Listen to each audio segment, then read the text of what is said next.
গরিব মেয়ের মায়ের প্রাণ বাঁচানোর আকুতির বদলে কোটিপতি যে অপ্রত্যাশিত শর্ত রাখলেন শুনলে মানবিকতা নিজেই চোখের জলে ভেসে যায়। প্রিয় বন্ধুরা, এটি উত্তরপ্রদেশের লখনৌ শহরের একটি অবিশ্বাস্য সত্য ঘটনা, যেখানে সূর্যপ্রাসাদ নামে একটি বিশাল রাজপ্রাসাদের মতো অট্টালিকা ছিল। এই প্রাসাদেই দায়িত্ব পালন করত অনন্যা, যার বয়স ছিল বড়জোর ২৩ বছর। সাধারণ চেহারায় সারল্য, চোখে সবসময় ক্লান্তি এবং হৃদয়ে অগণিত দায়িত্ব। ভোর ৪টায় ঘুম থেকে ওঠা, ঘরের সব কাজ করা, তারপর বাস ধরে প্রাসাদে পৌঁছানো, এটাই ছিল তার প্রতিদিনের জীবন। কিন্তু তার আসল লড়াই ঘরের বাইরে নয়, ঘরের ভেতরে ছিল। তার মা সুনিতা গত ২ বছর ধরে গুরুতর রোগে ভুগছিলেন। ওষুধের খরচে ঘরের সব সঞ্চয় শেষ হয়ে গিয়েছিল।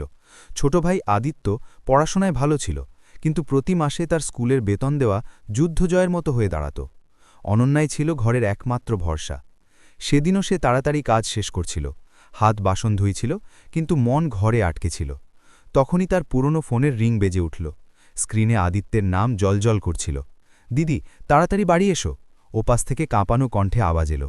অনন্যার বুক ধক করে উঠল। কি হয়েছে? মা ঠিক আছে তো? কিছুক্ষণ নীরবতার পর আদিত্য কেঁদে ফেলল। মা অজ্ঞান হয়ে গেছে, ডাক্তার বলেছেন এখনই হাসপাতালে নিয়ে যেতে। অনন্যার হাত থেকে প্লেট পড়ে ভেঙে গেল। তার চোখের সামনে অন্ধকার নেমে এলো, কিন্তু পরের মুহূর্তেই সে নিজেকে সামলে নিল। সে দৌড়ে ম্যানেজারের কাছে গিয়ে ছুটি চাইল।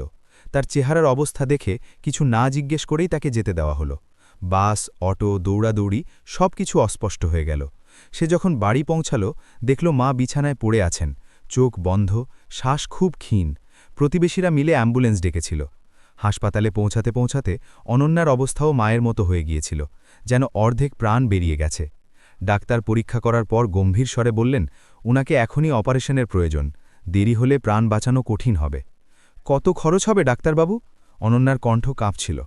ডাক্তার ফাইল বন্ধ করে সরাসরি জবাব দিলেন, প্রায় ৫ লাখ। ৫ লাখ! এই শব্দটা অনন্যার কানে হাতুড়ির মতো বাজতে লাগল। তার কাছে সব মিলিয়ে ৫,০০০ টাকাও ছিল না। আদিত্য তার দিকে আশায় তাকিয়েছিল, যেন দিদি সব ঠিক করে দেবে। কিন্তু সেই মুহূর্তে অনন্যা প্রথমবার নিজেকে একদম অসহায় অনুভব করল। সারা রাত সে হাসপাতালের বাইরে বসে রইল। চোখের জল শুকিয়ে গেছে, মস্তিষ্ক শূন্য। হঠাৎ তার একটি জায়গার কথা মনে পড়ল, সূর্য প্রাসাদ। সেখানকার মালিক বিক্রম রাঠোর শহরের সবচেয়ে ধনী লোক। লোকে বলতো তার কাছে ৫ লাখ টাকা মানে কোনো গরিবের কাছে ৫ টাকার মতো। কিন্তু লোকে এটাও বলতো যে সে খুব কঠোর, কারো প্রতি দয়া দেখায় না। অনন্যা কখনো তার সাথে সরাসরি কথা বলেনি। সে সবসময় দূরেই থাকত, নিজের ঘর বা অফিসে বন্দী থাকত। কর্মচারীদের সাথেও কম কথা বলত। সকাল হতেই অনন্যা সিদ্ধান্ত নিয়ে ফেলল, মাকে বাঁচাতে হবে, যাই করতে হোক না কেন। সে সরাসরি প্রাসাদে পৌঁছল। ফোলা চোখ, এলোমেলো পোশাক, চেহারায় সারা রাত কাটানোর অসহায়ত্ব পরিষ্কার ফুটে উঠছিল। গেটে দারোয়ান তাকে আটকে দিল, আজ কাজের সময় নয়। আমাকে সাহেবের সাথে দেখা করতে হবে, খুব জরুরি। তার কণ্ঠস্বর ভেঙে আসছিল। দারোয়ান সন্দেহের চোখে তাকাল, কিন্তু তার অবস্থা দেখে ভেতরে ফোন করল। কিছুক্ষণ পর উত্তর এলো, আসতে দাও। অনন্যা প্রথমবার প্রাসাদের ভেতরের সেই অংশে যাচ্ছিল যেখানে আমাদের মতো কর্মচারীদের যাওয়ার অনুমতি ছিল না। মার্বেল পাথর বসানো মেঝে, দামি ঝাড় লণ্ঠন, দেওয়ালে বড় বড় ছবি, সবকিছু এত রাজকীয় যে তার নিজের পদক্ষেপগুলো ভারী মনে হচ্ছিল। অবশেষে সে সেই ঘরের সামনে পৌঁছল যেখানে বিক্রম রাঠোর বসেছিল। দরজা খোলা ছিল। ভেতরে একজন লম্বা, শান্ত, গম্ভীর মানুষ জানালার পাশে দাঁড়িয়েছিল। সাদা শার্ট, শক্ত মুখ, চোখে একটা ঠান্ডা শূন্যতা। সে ঘুরে তাকাল এবং প্রথমবার তার নজর অনন্যার উপর পড়ল। কি ব্যাপার? তার কণ্ঠস্বর ছিল ধীর কিন্তু কঠোর। অনন্যার সব সাহস যেন সেখানেই শেষ হয়ে গেল। সে কিছুক্ষণ কথা বলতে পারল না। তারপর হঠাৎ তার হাঁটু ভেঙে এলো এবং সে মেঝেতে বসে পড়ল। সাহেব, আমার মাকে বাঁচিয়ে দিন। সে ফুঁপিয়ে কেঁদে উঠল। ঘরে প্রথমবার কারো কান্নার শব্দ প্রতিধ্বনিত হল। বিক্রম চুপচাপ তাকে দেখতে লাগল। অনন্যা কাঁপতে কাঁপতে বলল, ডাক্তার বলেছেন অপারেশন ছাড়া মা বাঁচবেন না। আমার কাছে টাকা নেই। আপনি চাইলে আমার সারা জীবন কাজ করিয়ে নিন, কিন্তু আমার মাকে বাঁচিয়ে দিন। তার কণ্ঠে এমন এক সত্য ছিল যা পাথরকেও গলিয়ে দেয়। ঘরে কিছুক্ষণ নিস্তব্ধতা বিরাজ করল। তারপর বিক্রম ধীরে ধীরে তার দিকে এগিয়ে এলো এবং প্রথমবার তার সামনে থামল। সে খুব শান্ত স্বরে বলল, আমি যদি তোমার মায়ের চিকিৎসা করিয়ে দিই, তবে বদলে তোমাকে আমার একটি শর্ত মানতে হবে। অনন্যার বুক জোরে ধড়ফড় করতে লাগল। সে ভয়ে ভয়ে মাথা তুলল। কেমন শর্ত? তার কণ্ঠস্বর ফিসফিসের চেয়েও নিচু ছিল। বিক্রম তার চোখের দিকে সরাসরি তাকিয়ে বলল, তোমাকে আমাকে বিয়ে করতে হবে। অনন্যার মনে হল যেন সময় থেমে গেছে, শ্বাস আটকে গেছে, রক্ত হিম হয়ে গেছে। চোখ দিয়ে জল পড়ছিল, কিন্তু আওয়াজ বেরোচ্ছিল না। তার মনে হল তার সবচেয়ে বড় অসহায়ত্বের সুযোগ নেওয়া হচ্ছে। সে কাঁপতে কাঁপতে পিছিয়ে গেল, কিন্তু পরের মুহূর্তেই বিক্রম যা বলল তা শুনে পুরো মানবিকতা কেঁদে ওঠার মতো ছিল। তোমাকে আমাকে বিয়ে করতে হবে। অনন্যার কানে এই শব্দগুলো হাতুড়ির মতো বাজতে লাগল। তার মনে হল পায়ের নিচ থেকে মাটি সরে গেছে। যে মানুষের কাছে সে দয়ার আশা করেছিল, সেই তার অসহায়ত্বের বদলে তার পুরো জীবন চেয়ে বসছে। তার চোখ থেকে অনবরত জল পড়ছিল। সাহেব, আমি গরিব, কিন্তু আমি তেমন মেয়ে নই, সে ভাঙ্গা গলায় বলল। বিক্রমের চেহারায় কোনো রাগ এল না। সে আগের মতোই শান্ত হয়ে দাঁড়িয়ে রইল। আমি তোমার ব্যাপারে ভুল কিছু বলিনি, সে ধীরে উত্তর দিল। অনন্যা ভয় আর অপমানে ভরা চোখে তার দিকে তাকিয়ে জিজ্ঞেস করল, তাহলে বিয়ে কেন? বিক্রম কিছুক্ষণ চুপ রইল, যেন খুব পুরনো স্মৃতির মধ্য দিয়ে যাচ্ছিল। তারপর সে চেয়ারে বসল এবং প্রথমবার তার কণ্ঠে কঠোরতা নয়, বরং ক্লান্তি ছিল। কারণ আমার মা মরার আগে আমার কাছ থেকে একটি কথা নিয়েছিলেন। অনন্যার ফুপানি একটু কমল। উনি বলেছিলেন, বিক্রম, তুমি এমন কোনো মেয়েকে বিয়ে করো যে মন থেকে ভালো, যাকে টাকা দিয়ে কেনা যায় না। ঘরে নিস্তব্ধতা ছড়িয়ে পড়ল। আমি অনেক ধনী মেয়ে দেখেছি, সে বলতে লাগল। সবার আমার নাম চায়, টাকা চায়, কিন্তু আমার এমন কাউকে চাই যে মানবিকতা বোঝে। অনন্যা ধীরে ধীরে তার কথা শুনছিল, যেন ভয়ের আড়ালে থাকা সত্য বেরিয়ে আসছিল। গতরাতে আমি তোমাকে দেখেছিলাম, বিক্রম বলল। অনন্যা চমকে উঠল। আমাকে? হ্যাঁ, তুমি রান্নাঘরের বাইরে বসে ফোনে কাঁদছিলে। তুমি তোমার ভাইকে বলছিলে যে ওষুধের টাকা আগে দিয়ে দিতে, তোমার খাওয়ার প্রয়োজন নেই। অনন্যার মনে পড়ল সে সত্যি এমনটা বলেছিল। তার চোখ আবার জলে ভরে এলো। সেই মুহূর্তে আমার মনে হয়েছিল, আমার মা যদি বেঁচে থাকতেন তবে তোমাকে দেখে খুশি হতেন, বিক্রম নিচু স্বরে বলল। এখন অনন্যা পুরোপুরি চুপ ছিল। আমি তোমাকে কিনছি না, সে পরিষ্কার করে বলল। আমি তোমাকে সম্মানের সাথে আমার জীবনে জায়গা দিতে চাই। তোমার মায়ের চিকিৎসা আমি এজন্য করাবো না যে তুমি অসহায়, বরং এজন্য যে তুমি তার যোগ্য। এই কথা শুনে অনন্যার বুক কেঁপে উঠল। এত বড় মানুষের কাছ থেকে সে এমন কথার আশা করেনি। আর যদি আমি মানা করে দিই, সে ভয় পেয়ে জিজ্ঞাসা করল। বিক্রম দেরি না করে জবাব দিল, তাহলেও তোমার মায়ের চিকিৎসা আমি করিয়ে দেব। অনন্যা অবিশ্বাসের চোখে তার দিকে তাকাল। কিন্তু তখন আমি সারা জীবন ভাবতে থাকব যে হয়তো আমি প্রথমবার সঠিক মানুষটিকে হারিয়ে ফেললাম। তার চোখে প্রথমবার কষ্ট দেখা গেল। অনন্যার ভেতরে কিছু একটা ভেঙে গেল। সে বুঝতে পারছিল না এটা দয়া, অসহায়ত্ব নাকি সত্যি মানবিকতা। বিয়ের পরেও তুমি তোমার মা আর ভাইয়ের সাথে থাকতে পারবে, বিক্রম বলল।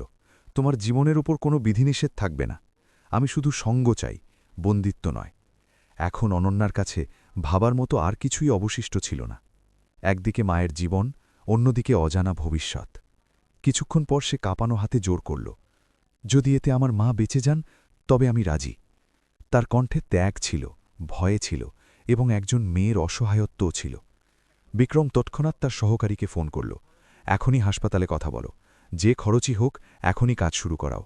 মাত্র একটি ফোন কল আর অনন্যার মায়ের জীবনের সুতো আবার জুড়ে গেল। অনন্যা ওখানেই মেঝেতে বসে কাঁদতে লাগল, কিন্তু এবারের কান্নায় কিছুটা স্বস্তিও ছিল। পরের দিনই হাসপাতালে অপারেশন শুরু হল। সবচেয়ে নামী ডাক্তারদের ডাকা হল। ওষুধ, মেশিন সবকিছু সাথে সাথে উপলব্ধ হল। আদিত্য বারবার অনন্যার হাত ধরে বলছিল, দিদি, মা বেঁচে যাবেন তো? অনন্যা শুধু মাথা নাড়তে পারছিল, গলা যেন বন্ধ হয়ে এসেছিল। কয়েক ঘণ্টা পর ডাক্তার বাইরে এসে হাসলেন। অপারেশন সফল হয়েছে। অনন্যা মেঝেতে বসে ফুঁপিয়ে কেঁদে উঠল। এতদিনের ভয়, ব্যথা, চিন্তা সব চোখের জলে ধুয়ে গেল। সেদিন সন্ধ্যায় বিক্রম নিজে হাসপাতালে এলো। অনন্যা প্রথমবার তাকে ভিন্ন চোখে দেখল। এখন সে শুধু মালিক ছিল না, বরং তার মায়ের জীবন বাঁচানো একজন মানুষ ছিল। এখন আপনার মা নিরাপদ, সে ধীরে বলল। অনন্যা কিছু বলতে পারল না। সে শুধু নিচু হয়ে তার পা ছোঁয়ার চেষ্টা করল। বিক্রম সাথে সাথে পিছিয়ে গেল। এমন করবেন না, আমি কোনো ভগবান নই। আমার কাছে তো আপনি। অনন্যার কণ্ঠ ভারী হয়ে এলো। বিক্রম কিছুক্ষণ চুপ থেকে বলল, বিয়ে খুব সাধারণ হবে, কোনো হইচই বা লোক দেখানো অনুষ্ঠান হবে না, আমি তামাশা চাই না। অনন্যা মাথা নিচু করে নিল। দুদিন পর মন্দিরে খুব সাদামাটাভাবে বিয়ে হলো।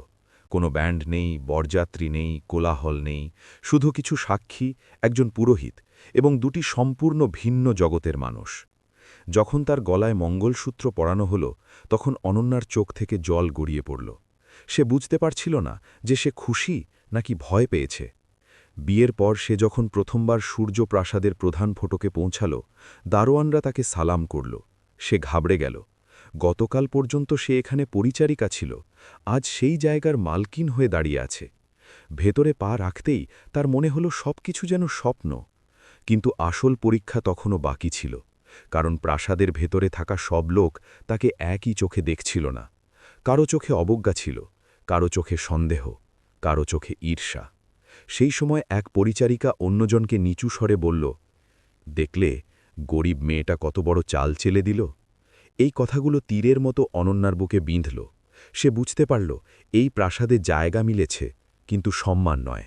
আর তখনই সিঁড়ির ওপরে দাঁড়িয়ে থাকা বিক্রম সব কিছু শুনে ফেলেছিল। দেখলে গরিব মেয়েটা কত বড় চাল চেলে দিল। এই কথাগুলো বাতাসে ভাসতে ভাসতে সরাসরি অনন্যার মনে আঘাত করল। মাত্র কয়েক ঘণ্টা আগে সেই বাড়িতে কনে সেজে এসেছে, আর এখন সেই লোকেরা তাকে চালাক ও লোভী ভাবছে। সে মাথা আরও নিচু করে নিল। সিঁড়ির ওপরে দাঁড়িয়ে বিক্রম সব শুনে ফেলেছিল। তার চেহারা কঠোর হয়ে গেল। সে ধীরে ধীরে নিচে নেমে এলো। তার পায়ের শব্দ পুরো হলে প্রতিধ্বনিত হতে লাগল এবং সবাই একদম চুপ হয়ে গেল। সে সরাসরি সেই দুই পরিচারিকার সামনে এসে থামল। কে বলেছে এটা? তার কণ্ঠস্বর ছিল নিচু কিন্তু ভীতি জাগানো। দুজন কাঁপতে লাগল। কারো উত্তর দেবার সাহস হল না।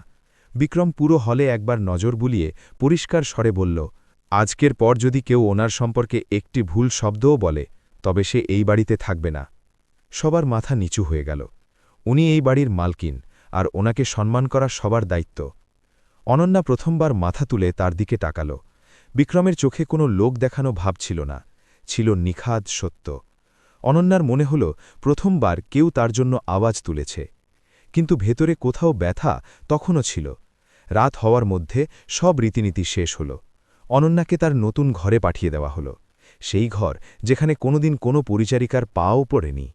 ঘরটি ছিল অনেক বড়, নরম বিছানা, দামি পর্দা, হালকা সুগন্ধ, সবকিছু এত আলাদা যে তার ভয় লাগতে শুরু করল। সে ঘরের এক কোণে চুপচাপ বসে রইল, যেন ভুল করে কোথাও চলে এসেছে। কিছুক্ষণ পর দরজা খুলল। বিক্রম ভেতরে এলো। অনন্যা সাথে সাথে উঠে দাঁড়াল, যেন এখনও সে চাকরিতেই আছে। বসুন, সে শান্ত স্বরে বলল। অনন্যা ধীরে ধীরে বিছানার প্রান্তে বসল, কিন্তু দূরত্ব বজায় রেখে। কিছুক্ষণ দুজন চুপ করে রইল। তারপর বিক্রম বলল, ভয় পাবেন না, আমি আপনাকে কোনো কিছুর জন্য বাধ্য করব না। অনন্যার চোখ জলে ভরে এলো। আমি আপনাকে বিয়ে করেছি, কিন্তু এর মানে এই নয় যে আপনাকে আপনার মনের বিরুদ্ধে কিছু করতে হবে, সে পরিষ্কার করে বলল। এই শুনে অনন্যার মনের বোঝা কিছুটা হালকা হল। আপনি চাইলে আলাদা ঘরেও থাকতে পারেন, সে আরও বলল, যতক্ষণ না আপনি নিজে স্বাচ্ছন্দ্য বোধ করছেন। এত সম্মান, এত বোঝাপড়া অনন্যা কখনো কল্পনাও করেনি। আপনি খুব ভালো মানুষ, তার মুখ থেকে আপনা থেকেই বেরিয়ে এলো। বিক্রম হালকা হাসল। হয়তো অনেক দিন পর। ভালো মানুষ হলে এত একা হতাম না। তার কণ্ঠে লুকানো ব্যথা পরিষ্কার অনুভূত হচ্ছিল। অনন্যা কিছু বলতে পারল না। সেই রাতে দুজন একই ঘরে ছিল, কিন্তু দুই ভিন্ন জগতে। একজন বিছানার এই পাশে, অন্যজন ওই পাশে। মাঝখানে দূরত্বও ছিল, আবার এক অব্যক্ত বোঝাপড়াও ছিল। পরের দিন থেকে অনন্যার নতুন জীবন শুরু হল, কিন্তু সে নিজেকে বদলায়নি। সকালে উঠে সে তাই করল যা সব সময় করত, ঘরের কাজ। রান্নাঘরে গিয়ে চা বানালো, ঘর পরিষ্কার করতে লাগল। যখন বাকি স্টাফরা তাকে এমনটা করতে দেখল, তখন সবাই অবাক হয়ে গেল। মালকিন, আপনি এ কি করছেন? একজন বয়স্ক চাকর জিজ্ঞেস করল। অনন্যা হাসল। কাজ করলে কেউ ছোট হয় না। ধীরে ধীরে পুরো প্রাসাদের পরিবেশ বদলে যেতে লাগল। যে লোকগুলো তার থেকে দূরে থাকত, এখন তারা সম্মানের সাথে কথা বলতে লাগল। সে কারো ওপর হুকুম চালাত না, বরং সবাইকে সাহায্য করত। অসুস্থ কর্মচারীদের জন্য ওষুধ পাঠিয়ে দিত। কয়েকদিনের মধ্যেই প্রাসাদে প্রথমবার ঘরের মতো পরিবেশ তৈরি হল। সবচেয়ে বড় পরিবর্তন এলো বিক্রমের মধ্যে। আগে সে অনেক রাত পর্যন্ত অফিসে থাকত, কারো সাথে কথা বলতো না। এখন সে তাড়াতাড়ি বাড়ি ফিরতে শুরু করল। ডাইনিং টেবিলে বসে সবার সাথে খাবার খেতে লাগল, যা বহু বছর ধরে হয়নি। একদিন সন্ধ্যায় সে দেখল অনন্যা নিজে খাচ্ছে না। আপনি কেন খাচ্ছেন না? সে জিজ্ঞেস করল। অনন্যা একটু ইতস্তত করে বলল, অভ্যেস নেই, আগে সবাইকে খাইয়ে দিই, তারপর। বিক্রম কিছুক্ষণ তার দিকে তাকিয়ে থেকে নিজের প্লেটটা তার দিকে এগিয়ে দিল। এখন এটা আপনার ঘর, আর এই ঘরের দায়িত্ব শুধু আপনার নয়, আমারও। সেদিন প্রথমবার অনন্যা তার সাথে বসে খাবার খেল। দুজনে বেশি কথা বলছিল না, কিন্তু নিস্তব্ধতাও ভারী ছিল না। সেই রাতেই হাসপাতাল থেকে ফোন এলো, অনন্যার মায়ের জ্ঞান ফিরেছে। অনন্যা খুশিতে কেঁদে ফেলল। পরের দিন সে ওনাকে দেখতে গেল। সুনিতা যখন তার মেয়েকে কনের সাজে দেখলেন, তখন তার চোখ থেকে জল ঝরল। তুই খুশি তো মা? তিনি দুর্বল গলায় জিজ্ঞেস করলেন। অনন্যা কিছুক্ষণ চুপ থেকে হাসল। হ্যাঁ মা, খুব, কিন্তু মনের ভেতরে তখনও ভয় ছিল। এই খুশি কি সারা জীবন থাকবে? কিছুদিন পর মা যখন বাড়ি ফিরলেন, বিক্রম তাদের থাকার ব্যবস্থা প্রাসাদেই করে দিল। আদিত্যের স্কুলের মাইনে, বইপত্র সবকিছু সে নিজে সামলে নিল। অনন্যা বুঝতে পারছিল না কোনো মানুষ এত ভালো কিভাবে হতে পারে। কিন্তু দুনিয়া এত সহজ নয়। একদিন বিক্রমের বিজনেস পার্টনার এবং কিছু বড়লোক প্রাসাদে এলো। তারা অনন্যাকে দেখে হালকা মুচকি হেসে জিজ্ঞেস করল, নতুন ম্যাডাম বুঝি, কোথা থেকে পেলেন? বিক্রম শান্ত স্বরে জবাব দিল, আমার স্ত্রী। সেই লোকেরা একে অপরের দিকে তাকালো, তারপর নিচু স্বরে হেসে উঠল। ও, তাহলে এই সেই। অনন্যা সেই হাসির আড়ালে থাকা অপমান পরিষ্কার বুঝতে পারল। সেই রাতে সে প্রথমবার আয়নায় নিজেকে দেখল। দামি পোশাক, গয়না, কিন্তু চোখে সেই একই গরিব মেয়ে। তার মনে হল সেই দুনিয়ায় খাপ খায় না। ধীরে ধীরে সে আবার চুপচাপ হয়ে গেল, লোকজনকে এড়িয়ে চলতে লাগল, নিজেকে ঘরে বন্দি করে ফেলল। বিক্রম এই পরিবর্তন লক্ষ্য করল। একদিন সন্ধ্যায় সে জিজ্ঞেস করল, সব ঠিক আছে তো? অনন্যা মাথা নিচু করে নিল। আমি হয়তো এই বাড়ির যোগ্য নই। এই কথা শুনে বিক্রমের বুকে যেন কাঁটা বিঁধল। এমন কেন বলছেন? সে নরম গলায় জিজ্ঞেস করল। অনন্যার চোখ থেকে জল ঝরে পড়ল। কারণ আমি আজও সেই পরিচারিকাই আছি, শুধু পোশাক বদলে গেছে। ঘরে ভারী নিস্তব্ধতা নেমে এলো, এবং পরের মুহূর্তেই সে ধীর কিন্তু পরিষ্কার স্বরে বলল, হয়তো আমার এখান থেকে চলে যাওয়া উচিত। এই শব্দগুলো শুনে বিক্রম যেন পাথরের মতো হয়ে গেল। সে কখনো ভাবেনি যে একদিন সেই মেয়েটিকে, যাকে সে নিজের জীবনের আলো মনে করতে শুরু করেছিল, তার থেকে দূরে যাওয়ার কথা বলবে। আপনি যেতে চান? সে ধীরে জিজ্ঞেস করল। অনন্যা মাথা নিচু করে নিল। অনবরত জল পড়ছিল। আমি চাই না আমার কারণে আপনাকে লোকজনের সামনে লজ্জা পেতে হোক। আপনি অনেক বড় লোক, আর আমি। তার কণ্ঠস্বর ভেঙে গেল। আমি শুধু একজন গরিব মেয়ে। বিক্রম কয়েক সেকেন্ড তার দিকে তাকিয়ে রইল, তারপর একটি তিক্ত হাসি তার মুখে ফুটে উঠল। তাহলে আপনিও তাই ভেবে নিলেন যা বাকি দুনিয়া ভাবে? অনন্যার সাথে সাথে মাথা তুলল। না, আমি তা বলতে চাইনি। আপনাকে মনে হয় আমি আপনাকে অসহায়তার সুযোগ নিয়ে বিয়ে করেছি? তার কণ্ঠস্বর এবার ভারী হয়ে গেল। ঘরে নিস্তব্ধতা ছেয়ে গেল। সেদিন হাসপাতালে আমি চাইলে শুধু টাকা দিয়ে চলে আসতে পারতাম, সে বলতে লাগল। কিন্তু আমি বিয়ে এজন্য করেছি কারণ প্রথমবার আমার মনে হয়েছিল যে কোনো মানুষ আমাকে আমার টাকার জন্য নয়, আমার ব্যথার জন্য বুঝতে পারে। অনন্যা স্তব্ধ হয়ে গেল। আপনার চলে যাওয়ার পর এই প্রাসাদ আবার আগের মতো হয়ে যাবে, বিশাল, খালি এবং শীতল, সে নিচু স্বরে বলল। কিন্তু আপনি যদি এখানে খুশি না থাকেন, তবে আমি আপনাকে আটকাব না। তার চোখ সজল ছিল, কিন্তু সে মাথা নিচু করে নিল, যেন নিজের কষ্ট লুকোচ্ছে। আমি আপনাকে মুক্ত করে দিচ্ছি। এই কথা শুনে অনন্যার বুক ধড়ফড় করে উঠল। সে হঠাৎ উপলব্ধি করল এই লোকটা তাকে বেঁধে রাখতে চায় না, বরং তার সুখ চায়। সে ধীরে ধীরে পিছিয়ে গেল এবং দরজার দিকে পা বাড়াল। তখনই অনন্যা কাপা গলায় ডাকল, থামুন। বিক্রম থমকে দাঁড়াল, কিন্তু পেছনে ফিরল না। যদি আমি চলে যাই, তবে কি আপনি খুশি থাকতে পারবেন? কয়েক সেকেন্ডের নীরবতা, তারপর খুব নিচু গলায় উত্তর এল, না। অনন্যার চোখ থেকে জল ঝরতে লাগল। কেন? সে জিজ্ঞেস করল। এবার বিক্রম ফিরল। তার চোখে সেই ব্যথা ছিল যা শব্দের চেয়েও বড়। কারণ আমি আপনাকে বাধ্য হয়ে নয়, মন থেকে আপন করে নিয়েছি। ব্যাস এটাই। এই সেই মুহূর্ত ছিল যখন অনন্যার সব ভুল ধারণা ভেঙে গেল। সে দৌড়ে তার কাছে এলো এবং প্রথমবার বিনা দ্বিধায় তার সামনে গিয়ে দাঁড়াল। তাহলে আমাকে কেন যেতে দিচ্ছেন? সে কাঁদতে কাঁদতে জিজ্ঞেস করল। বিক্রমের কণ্ঠ ভারী হয়ে এলো, কারণ ভালোবাসা কখনো বন্দি করে না। যদি আপনি থাকেন তবে নিজের ইচ্ছেতেই থাকবেন। এখন অনন্যা নিজেকে আটকাতে পারল না। সে ফুপিয়ে কাঁদতে কাঁদতে তার বুকে মাথা রাখল। আমি কোথাও যাচ্ছি না, এখন না, কখনো না। সে শিসকিয়ে বলতে লাগল, আমার বুঝতে দেরি হয়েছে। আপনি আমার অসহায়ত্ব চাননি, আমার জীবনের আশ্রয় চেয়েছিলেন।